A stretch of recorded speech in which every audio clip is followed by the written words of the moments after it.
இன்னைக்கு சமுதாயம் இப்ராஹிம் நபியின் வாரிசுகள் என்று சொல்லிக் கொள்ளக்கூடியவர்கள், இப்ராஹிம் நபியின் வழியில் நின்று நாங்கள் குர்பானி கொடுக்கின்றோம் என்று சொல்பவர்கள், இப்ராஹிம் நபியின் வழியில் நின்று நாங்கள் ஹஜ் செய்கிறோம் என்று சொல்பவர்கள் படைப்பினங்களை வணங்கிவிட்டால் எப்படி இப்ராஹிம் நபியின் வாரிசுகள் ஆவார்கள்? தர்காவுக்கு போறாங்க, சமாதிகளை போய் வணங்கி வழிபடுகிறார்கள், அற்ப கயிற்றை தங்களுடைய ரப்பாக தேர்வு செய்து கொள்கிறார்கள். தாயத்து கட்டினா அதனுடைய அர்த்தம் என்ன? அந்த தாயத்து நம்முடைய நோயை நீக்கும் என்று நம்பினால் இப்ராஹிம் நபியின் சமுதாயம் சந்திரன் நம்முடைய தேவையை பூர்த்தி செய்யும் என்று நம்பியதற்கு சமம். சூரியன் நம்முடைய தேவைகளை பூர்த்தி செய்யும் என்று நம்பியதற்கு சமம். அவர்கள் சந்திரனை நம்பினார்கள், சூரியனை நம்பினார்கள். இன்றைக்கு இருக்கக்கூடிய முஸ்லிம்கள் சமாதிகளை நம்புகிறார்கள், கயிறுகளை, தாயத்துகளை, தட்டு தகடுகளை நம்புகிறார்கள். இந்த அனாச்சாரங்கள் இருந்தெல்லாம் நாங்க வெளியே வர மாட்டோம். ஆனா நாங்க இப்ராஹிம் நபியின் வாரிசுகள். தர்காவுக்கு போவோம், அங்குள்ள சமாதிகள்கிட்ட சஜிதா செய்வோம், அங்கே துவா செய்வோம். இப்ராஹிம் நபியின் வாரிசுகள். இந்த அனாச்சாரங்களில் ஈடுபட்டுக் கொண்டே நாம் இப்ராஹிம் நபியின் மார்க்கத்தில் இருப்பதாக மார்த்தட்டி கொள்ள முடியாது. இப்ராஹிம் அலைஹிஸ்ஸலாம் அவர்கள் எந்த சத்தியத்திற்காக பாடுபட்டார்களோ, எந்த சத்தியத்தை மக்கள் மத்தியில் எடுத்துரைப்பதற்காக எல்லா வகையிலான இன்னல்களையும் துன்பங்களையும் எதிர்கொண்டார்களோ அந்த வழியில் நாம் பயணிக்கின்ற பொழுதுதான் உண்மையில் இப்ராஹிம் அலைஹிஸ்ஸலாம் அவர்களின் வாரிசுகளாக நாம் ஆக முடியும். அன்புக்குரிய சகோதர சகோதரிகளே, புனிதம் நிறைந்த துல் ஹஜ் மாதத்திலே நாம் எல்லாம் அமர்ந்திருக்கிறோம். நேற்றைய தினம் ஹஜ்ஜு பெருநாளை கொண்டாடி இருக்கிறோம். இந்த மாதத்தில் அதிகமாக நினைவு கூறப்படுவது இப்ராஹிம் அலைஹிஸ்ஸலாம் அவர்கள். இப்ராஹிம் அலைஹிஸ்ஸலாம் அவர்கள் மாத்திரமல்ல, அவருடைய ஒட்டுமொத்த குடும்பமும் உலகத்தில் உள்ள அனைவருக்கும் சிறந்த முன்மாதிரி மிக்க ஒரு குடும்பம். அல்லாஹ் அந்த குடும்பத்தை அகிலத்தாருக்கு ஒரு பாடமாக, படிப்பினையாக தேர்வு செய்திருக்கிறான். இன்னல்லாஹ் ஸ்தஃபா ஆதம வ நூஹன் வ ஆல இப்ராஹிம வ ஆல இம்ரான அலல் ஆலமீன். அல்லாஹ் அகிலத்தாரை விட ஆதமை தேர்வு செய்தான் மற்றும் நூஹை தேர்வு செய்தான். அதுபோல் இப்ராஹிமின் குடும்பத்தையும் அல்லாஹ் தேர்வு செய்தான் என்று குறிப்பிடுகிறான். நபிமார்களின் பெயர்களை அல்லாஹ் குறிப்பிடுகின்ற பொழுது ஆதம் அலைஹிஸ்ஸலாம் அங்கே ஒரு நபியின் பெயர் மாத்திரம், நூஹ் அலைஹிஸ்ஸலாம் அங்கே நபியின் பெயர் மாத்திரம். இப்ராஹிம் அலைஹிஸ்ஸலாம் அவர்களை பற்றி அல்லாஹ் சொல்கின்ற பொழுது ஆல இப்ராஹிம, இப்ராஹிமின் குடும்பம் என்று அல்லாஹ் சொல்கிறான். அந்த குடும்பமே இந்த மார்க்கத்திற்காக பாடுபட்ட ஒரு குடும்பம். அல்லாஹ்வின் கட்டளையை, அல்லாஹ்வினுடைய மார்க்கம் மேலோங்க வேண்டும் என்பதற்காக பல்வேறு அர்ப்பணிப்புகளை செய்த குடும்பம். உலகத்தில் உள்ள எல்லாவற்றையும் விட அல்லாஹ்வின் சொல், அல்லாஹ்வின் கட்டளை தான் மேலானது என்பதை வெறும் வாய் வார்த்தையாக அல்லாமல் தங்களுடைய வாழ்க்கையில் செயல்படுத்தி காட்டியவர்கள். ஆகவேதான் இப்ராஹிம் அலைஹிஸ்ஸலாம் அவர்களின் குடும்பத்தை அல்லாஹ் ஒட்டுமொத்த மக்களுக்கும் முன்மாதிரியாக ஆக்கி காட்டுகிறான். இங்கே நாம் இப்ராஹிம் நபி என்று சொல்லுகின்ற பொழுது குறிப்பாக ஹஜ்ஜுடைய மாதத்தில் அவருடைய தியாகத்தை பற்றி மாத்திரம்தான் அதிகமாக பேசுவோம். உண்மையில் அவருடைய தியாகம் அளப்பரியது, என்றென்றைக்கும் நினைவு கூறப்பட வேண்டியது. ஆனால் அந்த தியாகம் என்பதை தாண்டி இப்ராஹிம் நபியிடத்திலேயும் அவருடைய குடும்பத்தாரிடத்திலேயும் இன்றைய முஸ்லிம்கள் பெற வேண்டிய பாடமும் படிப்பினையும் ஏராளம் இருக்கிறது. நாம் நம்முடைய குடும்பத்தை எப்படி அமைத்துக் கொள்ள வேண்டும் என்பதற்குரிய சிறந்த ஒரு ரோல் மாடல் இப்ராஹிம் நபியின் குடும்பம். ஒவ்வொரு முஸ்லிம் குடும்பமும் தம்முடைய குடும்பத்தை எப்படி அமைத்துக் கொள்ள வேண்டும், கட்டமைக்க வேண்டும், தம்முடைய குண நலன்களை எப்படி நாம் கட்டமைக்க வேண்டும் என்பதற்கு சிறந்த முன்மாதிரி. நீங்கள் உதாரணமாக இப்ராஹிம் நபியை பற்றி அல்லாஹ் சொல்கிறான், வதுக்குர் ஃபில் கிதாபி இப்ராஹிம். நபியை இந்த வேதத்தில் இப்ராஹிமை நினைவு கூறுவீராக. எப்படி இப்ராஹிமை நினைவு கூற வேண்டும் மக்களுக்கு? இன்னஹு கான சித்திகன் நபியா, அவர் உண்மையாளர் என்று இந்த வேதத்திலே இப்ராஹிமை நீங்கள் நினைவூட்டுவீராக என்று அல்லாஹ் சொல்கிறான். இப்ராஹிம் அலைஹிஸ்ஸலாம் அவர்களை பற்றி நினைவூட்டுகின்ற பொழுது இன்னஹு கான சித்திகன் நபியா, அவர் நபி, உண்மையாளர், உண்மைக்காக பாடுபட்டவர், தம்முடைய வாழ்க்கையில் என்றென்றைக்கும் எல்லா கட்டத்திலையும் உண்மையை நேசித்தவர், உண்மையை கடைபிடித்தவர். இது இப்ராஹிம் நபியிடத்தில் நாம் அனைவரும் பெற வேண்டிய மிக முக்கியமான ஒரு பாடம்.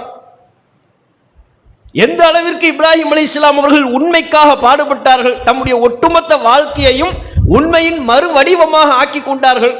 எப்படி அல்லாஹ்விடத்தில் சித்திக் என்கிற இந்த பட்டத்தை பெற்றார்கள் என்றால் நபிகள் நாயகம் ஸல்லல்லாஹு அலைஹி வஸல்லம் அவர்கள் இப்ராஹிம் நபியை பற்றி நமக்கு சொல்லித் தருகிறார்கள்.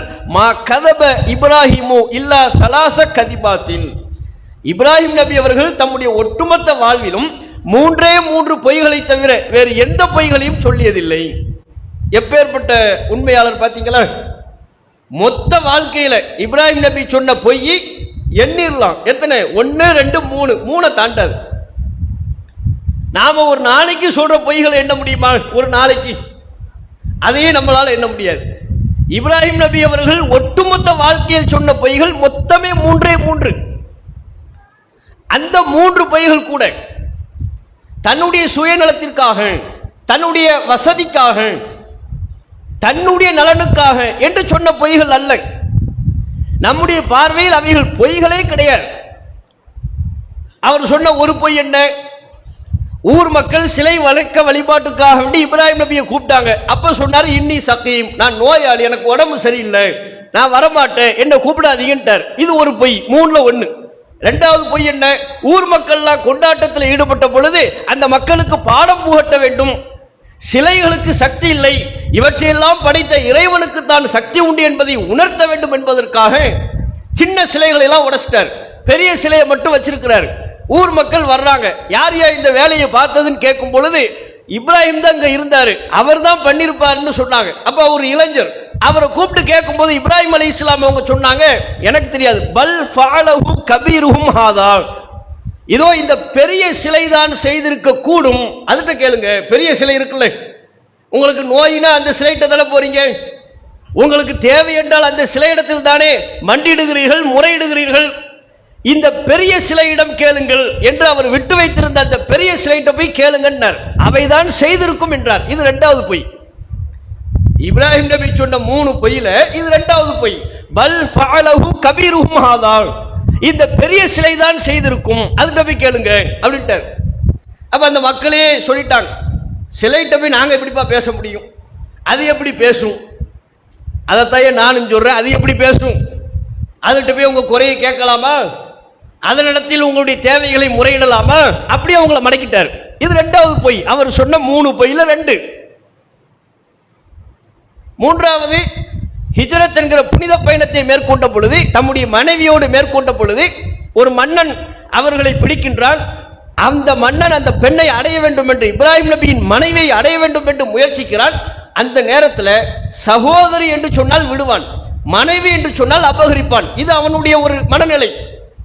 அப்ப சொன்னாரு, ஹாதிஹி உக்தி, இவள் என்னுடைய சகோதரி. 3. இதுதான் இப்ராஹிம் நபி சொன்ன 3 பொய். இது நம்ம பார்வையில் பொய்யா? இதெல்லாம் நம்ம பார்வையில் நம்ம பொய்யா மதிப்பீடு செய்வோமா? இந்த 3 பொய், இந்த பொய்கள் சொன்னது மட்டுமல்ல, இது பொய்யே இல்லைங்கிறது வேற நம்ம பார்வையில். இதற்காக இப்ராஹிம் அலைஹிஸ்ஸலாம் அவர்கள் தம்முடைய வாழ்வில் வருத்தப்பட்டார்கள். இந்த பொய்கள் குறித்தே மறுமை நாளில் அச்சம் கொள்கிறார்கள். அங்கதான் நிற்கிறார் இப்ராஹிம் நபி, உண்மையாக உள்ள தளவுல சித்திக் என்கிற அந்தஸ்தில் நிற்கிறார். ரசூல் ஸல்லல்லாஹு அலைஹி வஸல்லம் அவங்க சொன்னாங்க, மறுமை நாள்ல மஹ்ஷர்ல எல்லாரும் ஒன்று திரண்டு நிற்கக்கூடிய வேளையில விசாரணையே துவங்காது. நீண்ட நேரம் வெயில நின்று கொண்டிருக்க வேண்டியது வரும். ஒவ்வொரு நபியிடத்திலேயா போய் கேட்போம், ரப்பிடத்துல பேசுங்க, எங்கள் நிலையை நீங்கள் பார்க்கவில்லையா, அல்லாஹ்விடத்தில் பரிந்து பேச மாட்டீர்களா? ஒவ்வொரு நபியிடத்திலேயாக ஆதம் அலைஹிஸ்ஸலாம் அவர்கள் துவங்கி நபிகள் நாயகம் ஸல்லல்லாஹு அலைஹி வஸல்லம் அவர்கள் வரையிலையும் ஒட்டுமொத்த மக்களும் போய் பேசுவார்கள். அப்ப இப்ராஹிம் நபியிடத்திலையும் வருவார்கள். இப்ராஹிம் அலைஹிஸ்ஸலாம் அவரிடத்தில் வந்து சொல்வார்கள், நீங்கள் யார், எப்பேற்பட்ட சிறப்புக்குரியவர், நீங்கள் அல்லாஹ்வினால் உற்ற நண்பர் என்று அறிவிக்கப்பட்டவர், அல்லாஹ்வுடைய நண்பர், நீங்க அல்லாஹ்ட்ட பேசலாம்ல, கொஞ்சம் பேசுங்க, விசாரணையை துவங்க சொல்லுங்க, மக்களின் காரியம் முடிக்கப்படட்டும், என்னவோ முடிக்கப்படட்டும், அந்த மனநிலைக்கு வந்துருவாங்க. அப்ப இப்ராஹிம் நபி சொல்வாரு, நான் அல்லாஹ்ட்ட பேச முடியாது, என்னுடைய ரப்பு என் மீது கடும் கோபத்தில் இருக்கிறான், இதற்கு முன்பும் என் மீது இப்படி கோபம் கொண்டதில்லை, இதற்கு பின்பும் என் மேல் இப்படி கோபம் கொள்ள போவதில்லை, அந்த அளவுக்கு கோபத்தில் அல்லாஹ் இருக்கிறான், எனக்கே என் நிலை குறித்து பயமா இருக்கு. அந்த பயத்துக்கு காரணம் சொல்லுவாங்க என்ன, நான் துனியாவில் உலகத்தில் வாழும்போது 3 பொய் சொல்லிட்டேன், நான் போய் எப்படி அல்லாஹ்ட்ட பேசுவேன் இப்படின்னு. இந்த பொய்கள் குறித்து இப்ராஹிம் அலைஹிஸ்ஸலாம் அவர்கள் தம்முடைய மறுமை நாள் வரையிலையும் அச்சம் கொள்கிறார்கள். அல்லாஹ்விடத்தில் நான் குற்றவாளியாக நிற்பேனே, இந்த பொய்களை பேசிவிட்டு அல்லாஹ்விடத்தில் நான் எப்படி நிற்க முடியும்? அல்லாஹ்விடத்தில் நான் எப்படி பரிந்துரை கேட்க முடியும்? இதுல தான் இந்த தன்மையினால தான் அல்லாஹ் ரப்புல் ஆலமீன் இப்ராஹிம் அலைஹிஸ்ஸலாம் அவர்களுக்கு சித்திக் என்கிற சான்றிதழை வழங்குகிறான். இன்னஹு கான சித்திகன் நபியா, அவர் இறை தூதர், உண்மையாளர், உண்மையின் வழி நின்றவர், உண்மையை பரப்பியவர், உண்மையை நேசித்தவர், உண்மைக்காக பாடுபட்டவர். இப்ராஹிம் அலைஹிஸ்ஸலாம் அவருடைய ஒட்டுமொத்த வாழ்க்கையுமே உண்மை. அந்த மக்களுக்கு சத்திய கொள்கையை எடுத்துச் சொல்வதற்காக உண்மையை கண்டறிந்தார், உண்மையை தேடினார், தான் கண்டறிந்த உண்மையை மக்கள் மத்தியில் எடுத்துச் சொன்னார். அந்த மக்கள், இப்ராஹிம் நபியினுடைய சமுதாயம் நட்சத்திரத்தை வணங்குறாங்க, சூரியனை வணங்குறாங்க, சந்திரனை வணங்குறாங்க. அப்ப அந்த மக்களுக்கு உண்மையை உணர்த்தணும். அவர் பார்க்கிறார், ஃபலம்மா ஜன்ன அலைஹில் லைலு ரஆ கௌகபா, இரவு நேரம் வந்தது, ஒரு நட்சத்திரத்தை பார்க்கிறார். பார்த்த உடனே சொன்னார், ஹாதா ரப்பி, ஊர் மக்களுக்கு விளங்கணும் என்பதற்காக வேண்டி சொல்கிறார், இதோ இதான் என்னுடைய இறைவன். நீங்களாம் இந்த நட்சத்திரத்தை தானே வணங்குறீங்க, இந்த என்னுடைய ரப்பு வந்துட்டார்ல அப்படிங்கிறார். ஃபலம்மா அஃபல, அந்த நட்சத்திரம் மறைந்ததும், கால லா உஹிப்புல் ஆஃபிலின், மறையக்கூடியவற்றை நான் விரும்ப மாட்டேன், நேசிக்க மாட்டேன். மறைது எப்படி என்னுடைய ரப்பா இருக்கும்? என்னை படைத்த இறைவன் என்றால், என்னை படைத்த கடவுள் என்றால் எந்நேரமும் என்னை கண்காணிப்பவையாக இருக்க வேண்டும். காலத்தின் சுழற்சிகளுக்கு அவை கட்டுப்பட்டவையாக இருக்கக்கூடாது, அவற்றை காலம் மிகைக்கக்கூடியவையாக இருக்கக்கூடாது. நீங்க இந்த நட்சத்திரத்தை கடவுளுங்கிறீங்களே, அது போயிருச்சே என்று மக்களுக்கு உணர்த்தும் விதமாக தான் ரப்பு வந்துட்டாரு, போயிட்டாரு, மறைஞ்சிருச்சு, இது எப்படி என்னுடைய ரப்பா இருக்கும் என்கிற கருத்தை மக்கள் மத்தியில் முன்வைத்தார். அடுத்து சந்திரன், சந்திரனை பார்த்து சொன்னார், இது என்னுடைய ரப்பு. ஏன்னா சந்திரனை வணங்குற கூட்டமும் அங்கே இருக்கிறது. இது என்னுடைய இறைவன். சந்திரன் மறையுது, மறைஞ்ச உடனே சொல்றாரு, என்னங்க இதுவும் மறைஞ்சிருச்சு, இதை போய் நான் ரப்புன்னு சொன்னா நான் வழிகட்டவன் ஆயிருவேன், அல்லாஹ் எனக்கு நேர்வழி காட்டாவிட்டால் அவ்வளவுதான் என்று அந்த மக்களுக்கு தௌஹீதை விளங்கும்படியாக எடுத்து சொன்னார். அடுத்து பகல் நேரத்தில் சூரியனை பார்த்து சொன்னார், ரொம்ப பெருசா இருக்கு, இதுதான் என்னுடைய இறைவன், இதுதான் வந்தவற்றிலேயே மிகப்பெரியது, நட்சத்திரத்தை விட பெரியது, சந்திரனை விட பெரியது, ஆகவே இந்த சூரியன் தான் என்னுடைய ரப்பு என்று மக்கள் மத்தியில் புரிந்து கொள்வதற்காக வேண்டி சொன்னார். சூரியனும் மறைந்தது, இரவு நேரம் வரும்போது சூரியன் போயிரும்ல. அப்போது சொன்னார், நீங்கள் இணை கற்பிக்கக்கூடிய இவற்றை விட்டு நான் விலகியவன். இதெல்லாம் ரப்ப, அந்த நட்சத்திரம்லாம் கடவுளா? பகல் நேரம் வந்துவிட்டால் நட்சத்திரம் தெரிவதில்லை, இரவு நேரம் வந்துவிட்டால் சூரியன் தெரிவதில்லை, சந்திரன் தெரிவதில்லை, சூரியன் தெரிவதில்லை. இவை எப்படி நம்மை கட்டுப்படுத்தக்கூடியவையாக இருக்கும்? அவையே காலத்தின் கட்டுப்பாட்டில் இருக்கக்கூடியவை. அவற்றை கட்டுப்படுத்தக்கூடிய ஒரு சக்தி இருக்கிறது, அந்த சக்தி தான் மாபெரும் இறைவன். அந்த இறைவனை நாம் வணங்க வேண்டும், அவன் தான் நம்மை படைத்தவன். இன்னி வஜ்ஜஹ்து வஜ்ஹிய லில்லதி ஃபதரஸ் ஸமாவாதி வல் அர்த ஹனீஃபன் வமா அன மினல் முஷ்ரிகீன். வானம் பூமியை படைத்த, நட்சத்திரம், சூரியன் எல்லாவற்றையும் படைத்த, அதான் வானம் பூமிங்கிறார். வானம் பூமியை படைத்த இறைவனுக்கு முன்பாக நான் என்னுடைய முகத்தை திருப்பி விட்டேன். அல்லாஹ் தான் என்னுடைய ரப்பு. இந்த கொள்கையை நீங்க ஏத்துக்குங்க. நீங்க இணை கற்பிக்கக்கூடிய போலி தெய்வங்களை விட்டும் நான் விலகியவன் என்று சொன்னார். உண்மையை கண்டறிந்தார், அந்த உண்மையை மக்கள் மத்தியில் எடுத்து சொன்னார். அந்த உண்மைக்காகவே பாடுபட்டார், தியாகம் செய்தார். மக்கள் ஏத்துக்கிட்டாங்களா? ஏத்துக்கல. நெருப்பு குண்டத்தை மூட்டி அதில் இப்ராஹிம் நபியை போட துணிந்தார்கள், போட்டார்கள். கொண்ட கொள்கையிலிருந்து பின்வாங்கவில்லை. தான் எந்த சத்தியத்தை கண்டறிந்தாரோ அந்த சத்தியத்தில் உறுதியாக நிற்கக்கூடிய, எல்லா எதிர்ப்பையும் தாங்கக்கூடிய துணிச்சலை இப்ராஹிம் அலைஹிஸ்ஸலாம் அவர்கள் பெற்றிருந்தார்கள். இன்னைக்கு சமுதாயம் இப்ராஹிம் நபியின் வாரிசுகள் என்று சொல்லிக் கொள்ளக்கூடியவர்கள், இப்ராஹிம் நபியின் வழியில் நின்று நாங்கள் குர்பானி கொடுக்கின்றோம் என்று சொல்பவர்கள், இப்ராஹிம் நபியின் வழியில் நின்று நாங்கள் ஹஜ் செய்கிறோம் என்று சொல்பவர்கள், படைப்பினங்களை வணங்கிவிட்டால் எப்படி இப்ராஹிம் நபியின் வாரிசுகள் ஆவார்கள்? தர்காவுக்கு போறாங்க, சமாதிகளை போய் வணங்கி வழிபடுகிறார்கள், அற்ப கயிற்றை தங்களுடைய ரப்பாக தேர்வு செய்து கொள்கிறார்கள். தாயத்து கட்டினா அதனுடைய அர்த்தம் என்ன?